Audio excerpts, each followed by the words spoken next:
BRS పార్టీకి MLC కవిత good bye చెప్పారు. తెలంగాణ జాగృతి ఇక నుంచి పూర్తి స్థాయి రాజకీయ పార్టీ, వచ్చే ఎన్నికల్లో పోటీ చేస్తామని కూడా కవిత ఈ సందర్భంగా చెప్పారు. బీఆర్ఎస్ రాజకీయ పునరావాస కేంద్రంగా మారిందని కూడా ఆమె విమర్శలు గుప్పించారు. విద్యార్థులు, నిరుద్యోగుల కోసం కొత్త రాజకీయ వేదిక, ఆస్తుల కోసం కాదు ఆత్మ గౌరవం కోసం ఈ పోరాటం అంటూ కూడా ఆమె మాట్లాడడం జరిగింది.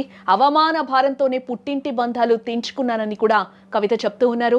రాజకీయ శక్తిగా తిరిగి అసెంబ్లీకి వస్తానని కూడా ఆమె ఈ సందర్భంగా ధీమాను వ్యక్తం చేశారు.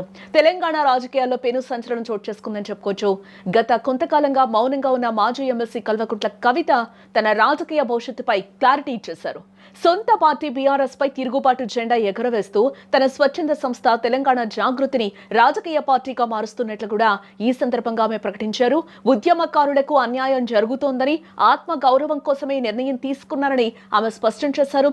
నేడు అసెంబ్లీ ప్రాంగణంలో జరిగిన ఈ అనూహ్య పరిణామం రాష్ట్ర రాజకీయాల్లో ప్రకంపనలు సృష్టిస్తోందని కూడా చెప్పుకోవచ్చు.